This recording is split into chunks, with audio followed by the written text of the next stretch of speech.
Episode की शुरुआत में हम देखते हैं कि यू के घर का दरवाजा नॉक होता है, इसीलिए वो जाकर देखती है तो वहाँ पर हान बाओ के साथ आया हुआ था, जो कि अपने साथ 3 डिनर सर्वेंट्स को भी लेकर आया था। अब ये तीनों बैठकर खाना खा रहे थे, तभी हान के पास एक कॉल आता है, जिसे सुनने के लिए वो साइड में जाता है, जहाँ उसे पता चलता है कि उसका एक प्रोजेक्ट लेन की वजह से साइन नहीं हो पा रहा है, जो सुनकर हान थोड़ा परेशान हो जाता है। अगले दिन वेंगू का एक एम्प्लॉय उसे बताता है कि असिस्टेंट रो को फीवर हुआ है, इसीलिए वो आज नहीं आई। लेकिन वेंगू पर इस बात का कोई भी फर्क नहीं पड़ता और वो बस अपने काम पर ध्यान देता है, क्योंकि अब वेंगू ने डिसाइड कर लिया था कि वो सिर्फ अपने काम पर फोकस करेगा, जो देखकर एम्प्लॉइज भी काफी शॉक थे, क्योंकि पहले तो वेंगू काम पर कम बल्कि रूह पर ज्यादा ध्यान देता था। दूसरी तरफ आंटी लिन को कहती है कि आखिर हान ने अब तक हमारे अगेंस्ट कोई स्टैंड क्यों नहीं लिया, जिस पर लिन कहती है कि हान के लिए हेजी ग्रुप ही उसकी दुनिया है और शायद वो अब कॉम्प्रोमाइज कर लेगा। साथ ही साथ लिन उसे आज रात होने वाली एप्रिसिएशन बैंकेट के बारे में बताती है, जहाँ उसके फादर के साथ साथ कई सारे बिजनेसमैन भी आने वाले थे और वो चाहती है कि वहाँ लिन भी आए। अगले सीन में डॉक्टर हंग यू को जर्मनी के साथ होने वाले प्रोजेक्ट के बारे में बताते हैं। दरअसल जर्मनी की एक ऑर्गेनाइजेशन इनके साथ कॉर्पोरेट करने वाली थी, इसीलिए उस ऑर्गेनाइजेशन ने इनके हॉस्पिटल के सारे रिसर्च मेंबर्स को प्रोजेक्ट के लिए इनवाइट किया था, जिस वजह से डॉक्टर हंग यू को भी जर्मनी जाने के लिए कहता है। इतना ही नहीं, वो तो यू को वहीं पर सेटल होने की एडवाइस भी देता है और उसे प्रोजेक्ट पर साइन करने के लिए कहता है, लेकिन यू की समझ नहीं आ रहा था कि वो अब क्या करे। वही हान कंपनी में अपने स्टाफ के साथ एकदम शांत बैठा हुआ था, तभी वो अपने भाई को वहाँ पर इमेजिन करता है। फिर वो अपनी सीट से खड़ा हो जाता है और सभी स्टाफ मेंबर्स को सॉरी बोलता है। दरअसल हान अपने ब्रेसलेट को अमेरिकन और यूरोपियन कंट्रीज में बेचना चाहता था, लेकिन वो इस प्रोजेक्ट में फेल हो गया था और ये सब लिन की वजह से हुआ था, इसलिए वो सभी स्टाफ मेंबर्स को हार्ड वर्क करने के लिए अप्रिशिएट करता है और इन्हीं इस प्रोजेक्ट के फेल होने के बारे में बताता है। यही नहीं, अब वो हैशी ग्रुप से अपनी पोजीशन को चेंज करने का भी डिसाइड करता है। दूसरी ओर लिन यू से मिलती है और उसे आज रात होने वाली बैंकेट के बारे में बताती है और उसे कहती है कि तुम्हें हान को उस बैंकेट में जाने के लिए कन्विंस करना है, क्योंकि तुम ही उसे वहाँ पर भेज सकती हो। साथ ही साथ वो ये भी कहती है कि अब हान जो भी प्रॉब्लम फेस करेगा वो सब सिर्फ तुम्हारी वजह से ही होगी। जिसके बाद हम देखते हैं कि यू रू के लिए सूप बनाकर लाती है और उसे पूछती है कि आखिर तुम्हारे और वांग के बीच में क्या हुआ है, तो वो उसे बताती है कि वो मेरे भाई और मॉम को यहाँ ले आया है और उसने मुझे बताया तक नहीं। फिर वो उसे कहती है कि शायद तुम्हें वांग से प्यार हो गया है, लेकिन रोज की इस बात से एग्री नहीं करती, पर असल में वो वेंगू से प्यार करने लगी थी। फिर यू वेंगू के पास कॉल करती है और उसे घर आने के लिए कहती है, तो वेंगू हान के साथ वहाँ पर पहुँच जाता है और हान और यू को यहाँ से बाहर जाने के लिए कहता है। वेंगू अब रू के पास जाकर उसे मनाने लगता है। इधर हान को सेक्रेटरी कॉल करके बताती है कि आपकी पोजीशन चेंज होने पर लोग आपके बारे में काफी रूमर्स फैला रहे हैं। यू ये सब सुन लेती है और उसे पूछती है कि क्या तुम वाकई हैशी ग्रुप लीव करने वाले हो, तो हान उसे बताता है कि मैंने सिर्फ अपनी पोजीशन चेंज की है और मैं अब भी अपने ब्रेसलेट वाले प्रोजेक्ट को लेकर आगे जाऊंगा। यहाँ यू उसे बैंकेट के बारे में भी बता देती है। अगले सीन में हान बैंकेट वाली लोकेशन पर पहुंच जाता है, जहाँ लेन उसे एक रूम में ले जाती है और उसे एक ड्रिंक देती है, लेकिन हान उसे कोई भी रिस्पॉन्स नहीं देता और सीधा यू के पास कॉल करता है। यू उसे कहती है कि मैं स्टडी के लिए अब्रॉड जा रही हूँ और मैंने वहीं पर सेटल होने का डिसाइड कर लिया है, जिस पर हान कहता है कि मैं तुम्हारी वहाँ पर जाने में हेल्प कर सकता हूँ और तुम बाव को भी अपने साथ ले जाना। लेकिन यू कह देती है कि मैं अब इस रिलेशनशिप से थक गई हूँ और अब मैं तुम्हारे साथ नहीं रहना चाहती और मेरे लिए सैक्रिफाइस करने के लिए थैंक्स। ये कहकर यू कॉल कट कर देती है। हान ये सब सुनकर काफी शॉक में था। तभी लिन हान के साथ कोऑपरेट करने की कोशिश करती है और उसे अपना लव कन्फेस करती है, लेकिन हान को तो पता था कि ये सब उसी की वजह से हुआ है और वो उसकी एक नहीं सुनता, इसलिए लिन उसे किस करने की भी कोशिश करती है, लेकिन हान उसे साइड करके वहाँ से चला जाता है और एंजाइटी की वजह से लिन की तबीयत खराब होने लगती है। फिर वो फांग को कॉल करके वहाँ पर बुलाती है, तो फांग फटाफट वहाँ पहुँच जाता है और उसे उठाकर अपने घर ले जाता है, जहाँ फांग उसके लिए पॉरिश बनाकर लाता है और कहता है कि तुम आज रात यहीं पर ठहर जाओ, जिस पर लिन भी उसकी बात मान जाती है। दूसरी तरफ हान आंटी के घर जाता है, जहाँ उसके पास उसकी सेक्रेटरी की कॉल आती है, जो उससे बताती है कि हमने आंटी और ड्राइवर जैंग को एक साथ देखा था और शायद आंटी का जैंग के साथ कोई ना कोई कनेक्शन जरूर है। इसी बीच आंटी भी वहाँ पर आ जाती है और वो उसे ड्राइवर जैंग के बारे में पूछने लगता है, जो देखकर आंटी बहाने बनाने लगती है मानो वो जैंग को जानती तक ना हो। इसी बीच आंटी के पास जैंग की कॉल आती है, जो देखकर हान उसके हाथ से फोन छीन लेता है और आंटी की पोली यहीं पर खुल जाती है।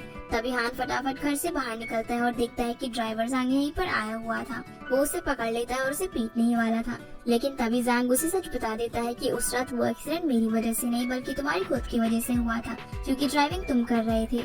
जो सुनते ही हान आंटी की ओर घूरने लगता है। इसके बाद वो उसे सब कुछ बता देती है कि उस दिन तुम खुद ही कार चला रहे थे, लेकिन कोमा में जाने के बाद तुम्हें कुछ भी याद नहीं रहा। साथ ही साथ वो ये भी बता देती है कि एक्सीडेंट के दौरान कोइंसिडेंटली यू वहाँ पर पहुँच गई थी और उसी ने बाओ की जान बचाई थी। जो सुनकर हान समझ जाता है कि उसकी ड्रीम गर्ल कोई और नहीं बल्कि यू है। फिर वो कहता है कि इसीलिए आपने यू को मुझसे अलग कर दिया कि कहीं वो इस बार में मुझे बता ना दे। तो आंटी कहती है कि मैंने ये सब अपनी फैमिली और बाओ के लिए किया है, जिस पर हान कहता है कि अगर बाओ को इस बार में पता चल गया कि उसके पेरेंट्स की डेथ मेरी वजह से हुई है तो क्या वो मुझे माफ कर पाएगा। अब हान यहाँ काफी शॉकिंग सिचुएशन में था, जिसके बाद यू के पेरेंट्स यू से मिलने आते हैं और यू उन्हें इमोशनली बताती है कि मैंने हान के साथ ब्रेकअप कर लिया। साथ ही साथ वो जर्मनी जाने के बारे में भी बता देती है। जो सुनकर यू के मदर को लगता है कि शायद वो काफी प्रॉब्लम में है, लेकिन यू उन्हें कंसोल करते हुए कहती है कि मैं बिल्कुल ठीक हूँ और मैं सिर्फ अपना सपना पूरा करने के लिए जर्मनी जा रही हूँ। दूसरी तरफ हम रू को देखते हैं, जो कि वेंगू के पास किसी कॉन्ट्रैक्ट पर साइन करवाने के लिए आती है, लेकिन वेंगू को इतना सीरियसली काम करते हुए देखकर रू शॉक हो जाती है और उसे पूछने लगती है कि तुम्हें क्या हो गया है जो तुम इतना बदल गए हो। जिस पर वेंगू कहता है कि ये सब तुम्हारी वजह से हुआ है और मैं अब एक अच्छा इंसान बन गया हूँ, इसलिए तुम मुझ पर ट्रस्ट कर सकती हो। फिर रू से टीज करते हुए पूछती है कि अच्छा तो बताओ तो मेरी सैलरी कब इंक्रीज करोगे, लेकिन हान सैलरी इंक्रीज करने से मना कर देता है और युवा से स्माइल करते हुए चली जाती है। फिर शाम को जब सभी लोग कंपनी से जा रहे थे तो वेंगू रू के पास जाता है और उसे आज रात उसके साथ कस्टमर से मिलने के लिए कहता है, लेकिन रू उसे मना करते हुए कहती है कि आज मुझे यू के साथ लास्ट डिनर करना है क्योंकि वो कल जर्मनी जा रही है और उसने हान के साथ भी ब्रेकअप कर लिया है। ये पता लगने पर वेंगू शॉक हो जाता है और रू वहाँ से चली जाती है। अब रात में हान और फांग भी यू के घर डिनर करने के लिए आते हैं और यहाँ हान और यू दोनों काफी स्ट्रेस में थे, लेकिन तभी नॉर्मल होने की कोशिश करती है और सभी को खाना सर्व करने लगती है। इसी बीच यू चेयर्स करने के लिए ड्रिंक उठाती है तो हान उसके हाथ से ड्रिंक लेते हुए कहता है कि मैं अब ब्रेकअप से एग्री करता हूँ, जो कहकर वो यहाँ से चला जाता है। हालांकि यू को ये बात काफी हर्ट करती है, लेकिन वो फिर भी नॉर्मल होने की कोशिश करती है। वही हान भी अपसेट होकर वहाँ से वापस जा रहा था और वो यू के साथ बिताए हुए पलों को याद करता है। जिसके बाद हम लिन को देखते हैं, जो कि अभी तक फांग की घर पर ही थी और वो अपनी फैमिली की कॉल्स को भी डिक्लाइन कर रही थी। जो देखकर फांग उससे कहता है कि तुम्हें कम से कम अपनी फैमिली की कॉल्स को तो पिक कर लेना चाहिए। जिस पर लिन कहती है कि ये मेरा बिजनेस है, इसलिए तुम इस पर कमेंट मत करो और मैं यहाँ से चली जाऊंगी और तुम्हारे पैसे भी तुम्हें पे कर दूंगी। इसी बीच फांग अपनी डायरी टेबल पर पड़ी हुई देखता है, जिसमें उसने यू के लिए अपने प्यार के बारे में लिखा हुआ था। दरअसल लिन ने उसकी इस डायरी को पढ़ लिया था और उसे पता चल गया था कि फांग यू से प्यार करता है। फिर वो उसे कहती है कि तुम्हें यू को प्रपोज कर देना चाहिए था, लेकिन अब कोई फायदा नहीं है, वो तो हान के साथ शादी करने वाली है। तो फांग उसे बताता है कि उन दोनों ने ब्रेकअप कर लिया है और कल यू स्टडी करने के लिए जर्मनी जा रही है। जो सुनकर लिन काफी शॉक होती है और कहती है कि तुम्हें भी उसके साथ जर्मनी चले जाना चाहिए क्योंकि तुम्हारे पास यू को पाने के लिए एक अपॉर्चुनिटी है। लेकिन फांग उसकी बात का जवाब दिए बगैर ही वहाँ से चला जाता है। अगले दिन फांग यू को एयरपोर्ट छोड़ने के लिए जाता है और यहाँ पर जियाओ और रू भी उसे गुड बाय बोलने के लिए आए थे। इसी बीच रू के पास वेंगू की कॉल आती है, जो उसे बताती है कि हान कहीं पर चला गया है और वो मेरी कॉल पे पिक नहीं कर रहा। ये पता लगने पर सभी लोग परेशान हो जाते हैं और यू आंटी के पास कॉल करती है और उसे हान के बारे में पूछती है। तो आंटी उसे बताती है कि वो तुमसे मिलने के लिए ही घर से निकला था और वो उसे ये भी बता देती है कि हान को सब कुछ पता चल गया है। जिसके बाद यू और फांग दोनों कंपनी में आते हैं तो हान यहीं पर बैठा हुआ था। अब फांग यहाँ से बाहर चला जाता है। तभी यू हान को हक करते हुए कहती है कि इसमें तुम्हारी कोई गलती नहीं है। दरअसल हान अपने ब्रेसलेट की मार्केटिंग को लेकर काफी ज्यादा स्ट्रेस में था, इसलिए यू उसे समझाती है और वापस घर चलने को कहती है। अब फांग हान को घर ड्रॉप कर देता है और यू को वापस से जर्मनी जाने के लिए कहता है, लेकिन यू उसे बताती है कि मैं अब जर्मनी नहीं जाऊंगी और वो हान का हाथ पकड़ लेती है।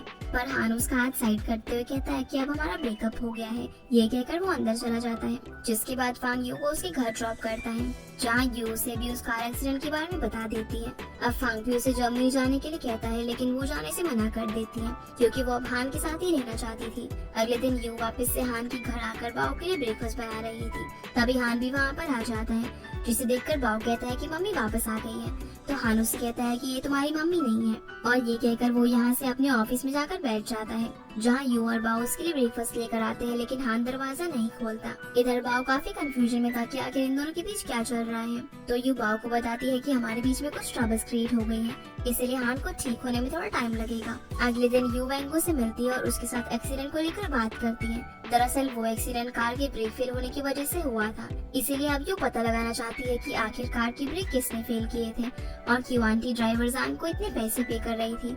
रात को जब हान वापस से घर आता है तो यू ने उसके के लिए डिनर रेडी किया हुआ था, जहाँ वो उसे डरते डरते पूछ ही लेती है कि क्या तुम एक बार फिर से उस एक्सीडेंट को रिकॉल कर सकते हो, क्योंकि मेरे अकॉर्डिंग उसमें तुम्हारी कोई भी गलती नहीं थी। लेकिन हान इस बात को गलत वे में ले लेता है और उससे कहता है कि मैं तुम्हें यहाँ पर नहीं देखना चाहता और अगर तुम मेरे घर दोबारा आई तो मैं बाव के साथ यहाँ से चला जाऊंगा। जिसके बाद यू रू और फांग के साथ इस बारे में डिस्कस करती है। तो फांग कहता है कि जब तक वो रिकॉल नहीं करेगा तब तक कोई भी सोल्यूशन नहीं निकल पाएगा।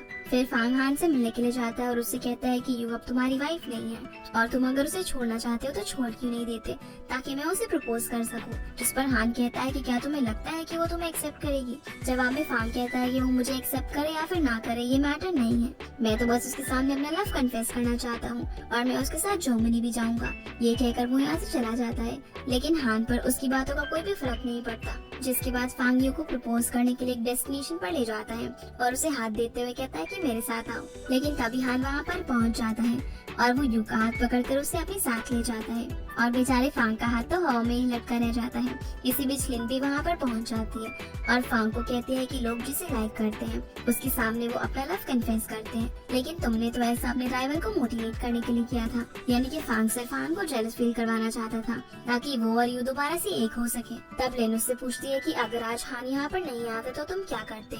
जिस पर फांग कहता है कि अगर हान यू को खुश करने के लिए क्वालिफाइड नहीं होता तो मैं यू के साथ जर्मनी चला जाता। दूसरी तरफ हान और यू बाव के स्कूल पहुंचते हैं, जहां बाव के टीचर उन्हें बताते हैं कि बाव बास्केटबॉल खेलने की जिद कर रहा है और उसने अपनी क्लास अटेंड करने से भी मना कर दिया है। जो सुनकर यू टीचर को सॉरी बोलती है और उसके जाने के बाद बाव इन दोनों के साथ में खेलने के लिए कहता है और फाइनली वो हान को डैडी भी बोल देता है, जो देखकर हान काफी खुश हो जाता है और बाव को हक कर लेता है। फिर ये दोनों साथ में बास्केटबॉल खेलते हैं और यू भी इन दोनों को देखकर काफी खुश होती है। अगले सीन में हम फांग और लिन को देखते हैं जो कि एक साथ बैठकर ड्रिंक कर रहे थे। यहाँ फांग उसे पूछता है कि तुम्हें रिसेंट ईयर से एंजाइटी डिसऑर्डर है और ये सब आखिर कैसे हुआ। तो वो उसे बताती है कि जब मैं अब्रॉड से स्टडी कंप्लीट करके वापस आई थी तभी से मुझे ये प्रॉब्लम है, क्योंकि मैं एक डिजाइनर बनना चाहती थी और मैंने एक अवार्ड भी जीता था, लेकिन मेरी फैमिली इसके अगेंस्ट थी और मेरे रिलेटिव्स भी नहीं चाहते थे, इसलिए मैं डिजाइनर नहीं बन पाई। तो फांग कहता है कि तुम्हें लोगों पर ध्यान नहीं देना चाहिए बल्कि तुम्हें वही करना चाहिए था जो तुम करना चाहती हो। दूसरी तरफ हान यू को हक कर लेता है और कहता है कि अब मैं वही करूंगा जो तुम चाहती हो और मैं उन मेमोरीज को रिकॉल करने की कोशिश करूंगा और अब से हम तीनों काफी अच्छी लाइफ स्पेंड करेंगे। जिसके अगले दिन हान फांग से मिलने के लिए जाता है और उसे कहता है कि यू तुम पर बहुत ट्रस्ट करती है, इसीलिए तुम फ्रेंड से आगे लाइन क्रॉस मत करना। जिस पर फांग कहता है कि ये सब तुम पर डिपेंड करता है कि तुम उसे किस तरह ट्रीट करोगे। तो हान उसके साथ प्रॉमिस करता है कि वो यू को हमेशा खुश रखेगा। फिर फांग उसे बताता है कि मेरा एक सीनियर है जो कि तुम्हारी मेमोरीज को रिकॉल करने में तुम्हारी हेल्प कर सकता है और हान उसके सीनियर से मिलने के लिए राजी भी हो जाता है। जिसके बाद फांग अपनी सीनियर से मिलकर उसे हान के बारे में बताता है और उसे हान से मिलने को कहता है। इधर हान ड्राइवर जैंग से मिलता है और उससे पूछता है कि तुम्हें एक्सीडेंट करवाने के लिए कितने पैसे मिले थे, लेकिन जैंग उसके सामने अनजान बनने लगता है, जो देखकर हान उसे कहता है कि मुझे सब पता है और मैंने अपनी मेमोरीज को रिकॉल करवा लिया है, लेकिन मैं तुम्हारे मुंह से इस बारे में सुनना चाहता हूँ। यहाँ हान उसे काफी डराता धमकाता है, पर जैंग उसके सामने कुछ नहीं बताता और वहाँ से चला जाता है। अगले दिन हान चेकअप करवा कर यू से बाहर मिलता है और उसे बताता है कि मुझे अभी भी मेरी मेमोरीज याद नहीं आ रही है। तो यू उसे हक कर लेती है और कहती है कि तुम्हारे न्यूरॉन्स डैमेज नहीं हुए थे, इसीलिए चिंता मत करो, तुम्हारी मेमोरीज वापस जरूर आ जाएंगी। दूसरी तरफ रू अपनी मदर के साथ डिनर पर आई थी, जहाँ रू अपने पास को याद करते हुए कहती है कि वो घर मेरे लिए एक ब्रोकन पिक्चर की तरह है। इतना सुनते ही उसकी मदर यहाँ से उठकर बाहर चली जाती है और रू भी काफी ज्यादा इमोशनल हो जाती है। इस बीच वेंगू यहाँ पर आता है और रू को सॉरी बोलता है, क्योंकि वो उसकी फैमिली को बिना बताए यहाँ पर ले आया था। लेकिन रू अभी भी काफी गुस्से में थी और वो उसे यहाँ से जाने के लिए कहती है, पर वेंगू उसकी एक नहीं सुनता और उसे उठाकर बिल्डिंग के रूफटॉप पर लेकर जाता है, जहाँ उसने काफी अच्छे से डेकोरेशन की हुई थी, जो देखकर रू का मूड ठीक हो जाता है।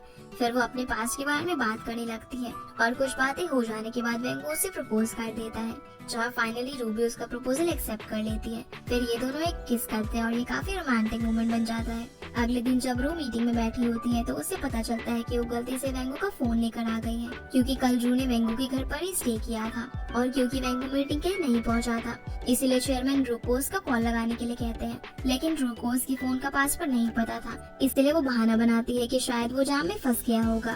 तभी वहाँ पर वेंगू भागते हुए आता है और रू का फोन दिखाते हुए कहता है कि मुझे अपना फोन ढूंढने में इतना टाइम लग गया, और ये देखकर रू काफी एम्बैरेस हो जाती है। इधर यू बाव को स्कूल छोड़ने के लिए जाती है, जहाँ कुछ गुंडे लोगों से किडनैप कर लेते हैं, लेकिन बाव उनकी फोटो लेकर हान के पास सेंड कर देता है और उसे इस बारे में बता देता है साथ ही साथ वो हान को उस गाड़ी का नंबर भी सेंड कर देता है। अब हान फटाफट अपनी गाड़ी से उस गाड़ी का पीछा करता है और काफी दूर तक पीछा करने पर वो एक शॉर्टकट से अपनी गाड़ी उस गाड़ी के सामने ले आता है, जिस कारण से इनकी आपस में टक्कर हो जाती है। जिसके बाद हान की आंखें खुलती है तो वो हॉस्पिटल में होता है और यू भी उसके सामने बैठी हुई थी। वो यू को देखते ही उसे हक कर लेता है और कहता है कि मेरी मेमोरीज वापस आ गई है और मुझे याद आ गया कि उस दिन ब्रेक फेल होने की वजह से वो एक्सीडेंट हुआ था। जहाँ यू उसे बताती है कि ये किडनैपर्स हैशी ग्रुप के एनिमी एएम ग्रुप ने भेजे थे और उस कार एक्सीडेंट के पीछे भी एएम ग्रुप का ही हाथ था, जिन्होंने ड्राइवर जैन को पैसे देकर कार की ब्रेक फेल करवाए थे। इतना ही नहीं, वो लोग तो तुम्हें टक्कर मारकर डायरेक्ट ही मरवाना चाहते थे, लेकिन उस दिन बारिश काफी ज्यादा हो रही थी,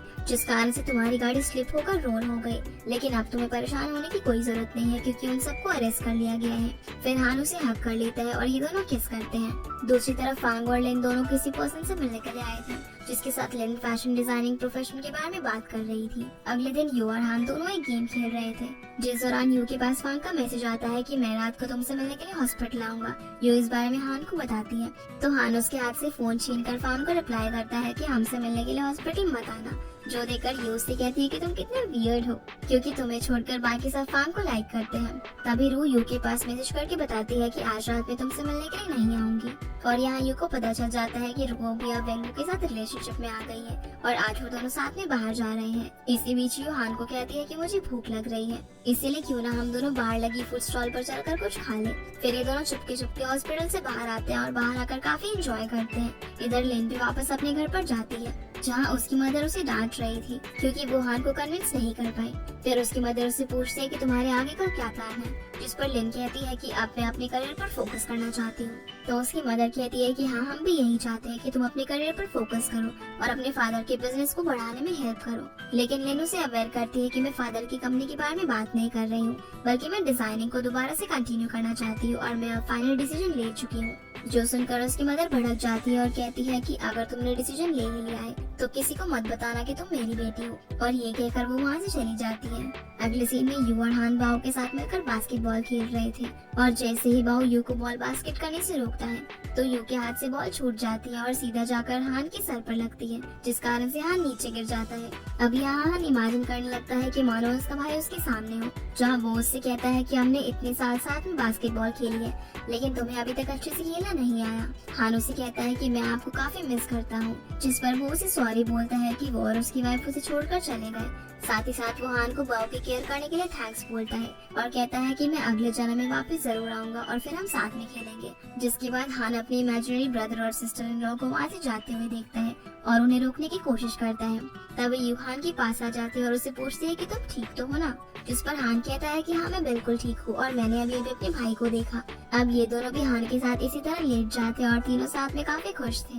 दूसरी तरफ फांग लिन को अपने घर ले आता है क्योंकि उसकी मॉम ने उसे घर से बेदखल कर दिया था। यहाँ लिन फांग को एक ड्रेस का स्केच बनाकर दिखाती है और ये दोनों इस बारे में काफी बातें करते हैं और इन्हें देखकर ऐसा लग रहा था कि जैसे ये रिलेशनशिप में हो। इसी बीच लिन फांग को भी एडवाइस करती है कि अब उसे यू की बजाय अपने करियर पर ध्यान देना चाहिए और उसकी इस बात से फांग भी एग्री करता है। अगले दिन लिन काफी खुश होते हुए फांग को बताती है कि मेरा एक डिजाइन मेरे फ्रेंच फ्रेंड को काफी पसंद आया है और जब उसने वो डिजाइन अपने बॉस को दिखाया तो उन्हें भी वो काफी पसंद आया, इसलिए उन्होंने मुझे डिजाइनर की जॉब के लिए अपनी कंपनी में इनवाइट किया है। जो सुनकर फांग भी काफी खुश होता है और उसे कांग्रेचुलेशंस बोलता है। इसी बीच फांग उसे पूछता है कि तुम फ्रांस कब जा रही हो, जिस पर लिन कहती है कि मैं कल ही वहाँ पर जा रही हूँ। जो सुनते ही फांग अपसेट हो जाता है और उसे इस तरह देखकर लिन का चेहरा भी लटक जाता है। वहीं यू अपनी और हान का वेडिंग कार्ड देखकर काफी खुश हो रही थी।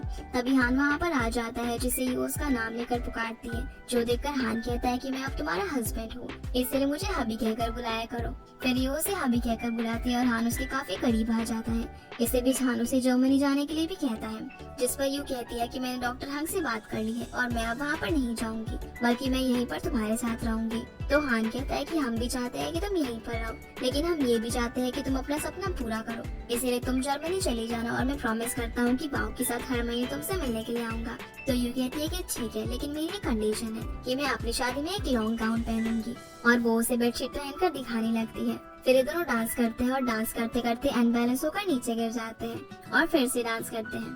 जिसके बाद हम देखते हैं कि यू जर्मनी चली जाती है और वहाँ पहुंचकर वीडियो कॉल करती है। इसी बीच हमें पता चलता है कि हान वापस हैशी ग्रुप का चेयरमैन बन गया है और उसने अपने ब्रेसलेट को अपग्रेड करके एक कंपनी के साथ सेलिंग कॉन्ट्रैक्ट भी साइन किया है। इधर हम रू और वेंगू को देखते हैं जो कि एक हॉरर मूवी को देख रहे थे और यहाँ वेंगू की डर के मारे कुछ ऐसी हालत होती है। तभी रू यहाँ से जाने लगते हैं तो वेंगू डर के मारे उसे हक कर लेता है। तभी पीछे से वेंगू के फादर अंदर आ जाते हैं और इन्हें इस तरह देखकर कहते हैं कि क्या तुम दोनों एक साथ रह रहे हो। तो रू हड़बड़ाते हुए कहती है कि नहीं नहीं, हम दोनों साथ नहीं रह रहे और वो यहाँ से जाने लगती है। पर वेंगू उसे रोक लेता है और कहते हैं कि अब रू मेरी गर्लफ्रेंड है। ये सुनते ही उसके फादर भड़क जाते हैं और कहते हैं कि ये तुम्हारी सेक्रेटरी है और तुम इसके मैनेजर, और जब लोगों को इस बारे में पता चलेगा तो वो हमारे बारे में क्या सोचेंगे। जिस पर वेंगू कहता है कि ये सिर्फ वर्क टाइम में मेरी सेक्रेटरी है और लोग चाहे कुछ भी करे, मैं रू के साथ ही शादी करूंगा। इसी बीच चेयरमैन वेंगू को बाहर जाने के लिए कहता है क्योंकि उसे रू के साथ बात करनी थी। तो वेंगू यहाँ से बाहर जाता है और ये सीन यहीं पर कट हो जाता है। अगले सीन में वेंगू रू को पूछता है कि मेरे फादर ने तुम्हें अकेले में क्या कहा था।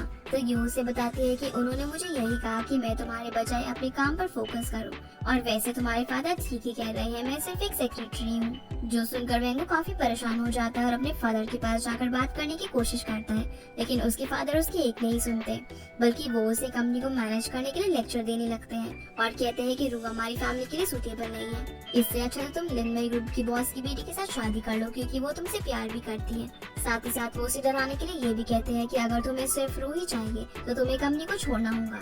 लेकिन वेंगू तो अपनी जिद पर अड़ा हुआ था।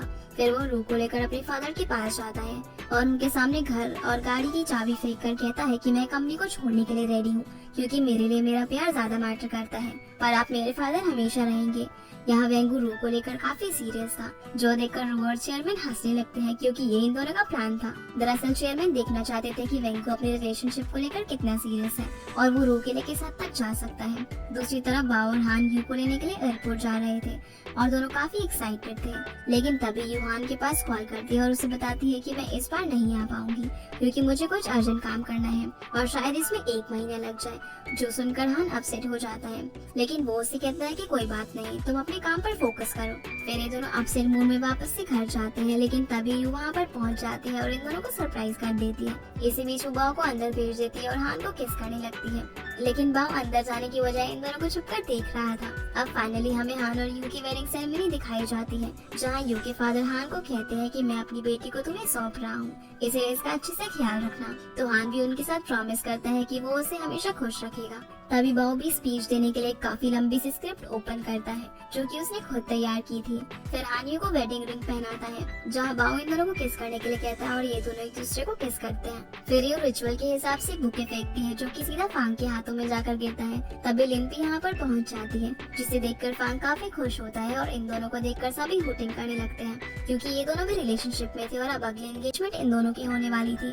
इसी हैप्पी एंडिंग के साथ ये ड्रामा यहीं पर खत्म हो जाता है। तो गाइस, ये थी आज की वीडियो एंड आई होप आप लोगों को ये वीडियो पसंद आई होगी। तो इस वीडियो को लाइक कर चैनल को सब्सक्राइब जरूर कीजिएगा। आपसे फिर मिलते हैं अगले इंटरेस्टिंग ड्रामा में, तब तक के लिए गुड बाय।